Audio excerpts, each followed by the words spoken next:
Bienvenue dans cette nouvelle édition du Non-Stop Info. Au sommaire de l'actualité, le président kényan Uhuru Kenyatta a été reçu à la Maison-Blanche ce lundi 27 août sur invitation de son homologue américain Donald Trump.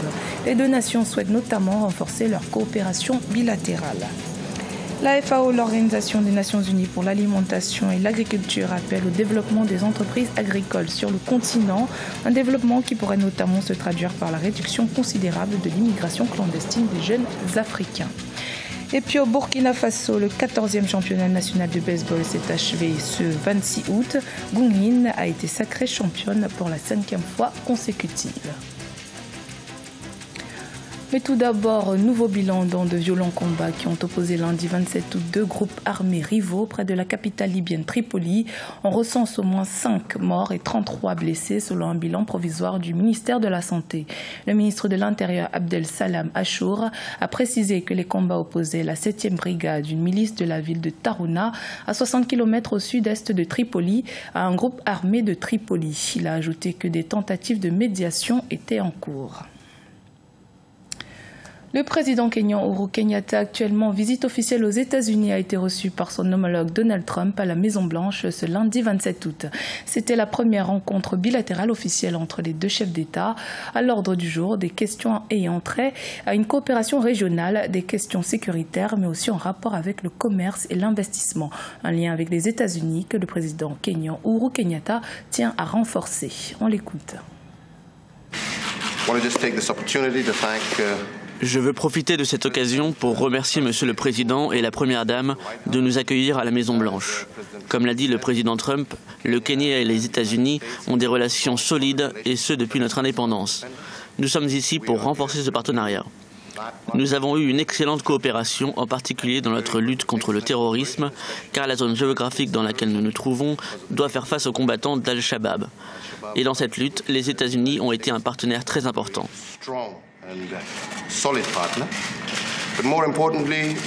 Mais plus important encore, nous sommes ici pour poursuivre et renforcer nos liens commerciaux et d'investissement qui sont déjà très forts. Il y a un bon nombre d'entreprises américaines au Kenya et nous voulons voir comment nous pouvons renforcer cette relation. Pour l'intérêt mutuel de nos deux pays, je pense que nous aurons des discussions très fructueuses cet après-midi qui déboucheront sur de bonnes conclusions.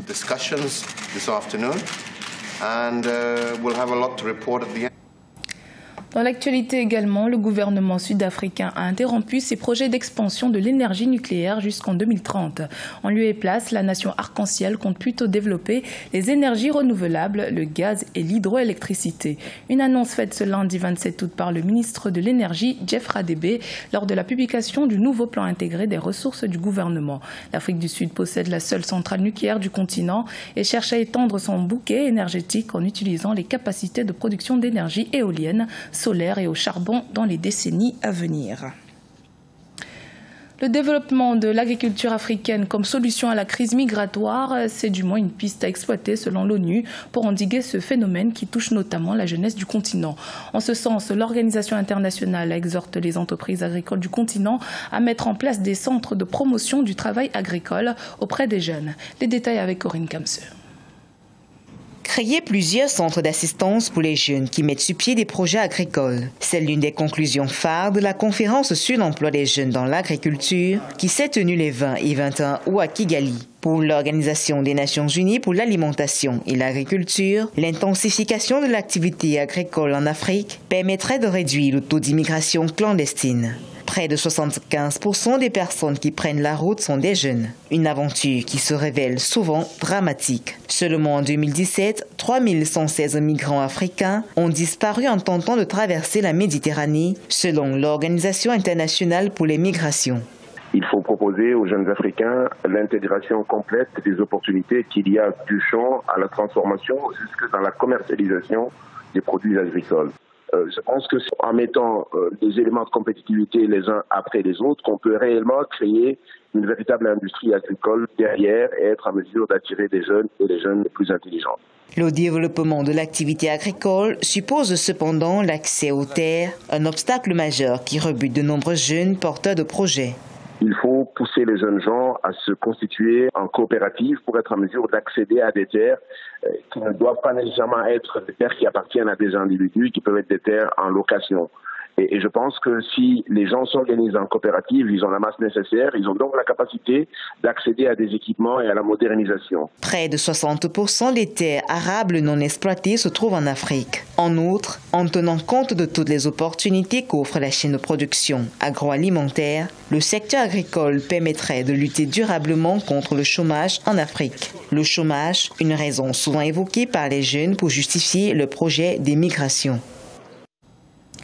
De 7,1% en 2007 à 19,7% en 2016, le taux de bancarisation en Côte d'Ivoire a plus que doublé en près d'une décennie. Les autorités qui souhaitent atteindre leur objectif de 20% mènent actuellement des campagnes de sensibilisation auprès des populations. Les précisions de Marcel Farba-Maroun. En près d'une décennie, le taux de bancarisation en Côte d'Ivoire a quasiment triplé, passant de 7,1% en 2007 à 19,7% en 2016. Toujours durant cette période, le taux global d'utilisation des services financiers est passé de 13,6% à plus de 48%. Des performances positives, même si, d'après les autorités, ces taux demeurent encore faibles malgré les progrès réalisés en termes d'implantation des établissements de crédit et systèmes financiers décentralisés sur l'étendue du territoire ivoirien.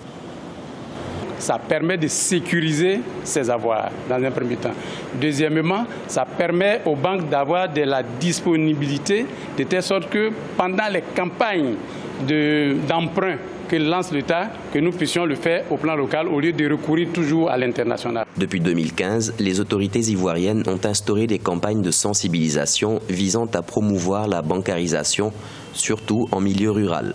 Pour 2018, une campagne s'est tenue le jeudi 23 août à Abidjan. Objectif, convaincre les populations à se tourner davantage vers les systèmes bancaires et par conséquent atteindre un taux de 20% d'ici 2020. À travers les thématiques qui seront abordées, je reste convaincu que les réticences et appréhensions des populations vis-à-vis du secteur bancaire seront levées et que cette action aura un impact positif sur le taux de bancarisation. La Côte d'Ivoire compte actuellement 28 banques et 2 établissements financiers, 691 agences et 975 guichets automatiques.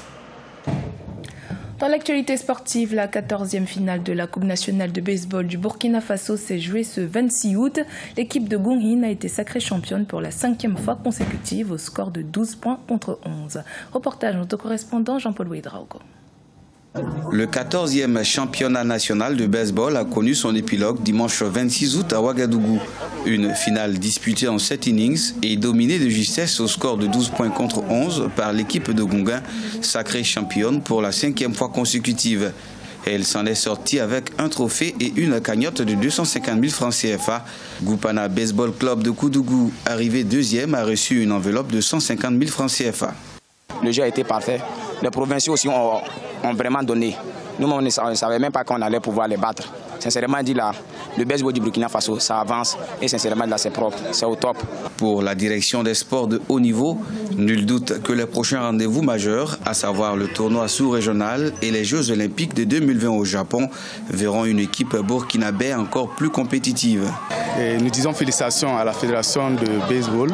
J'ai trouvé de la bonne graine dans les compétiteurs et il y a de bons talents. L'innovation à cette édition 2018, c'est l'introduction de la catégorie minime à la compétition et c'est Fada Baseball Club qui s'est distingué la meilleure parmi les 5 formations qui ont pris part à la phase finale. C'était le journal de la rédaction. Merci de votre fidélité. Dans un instant, une nouvelle édition de l'actualité sur Africa 24.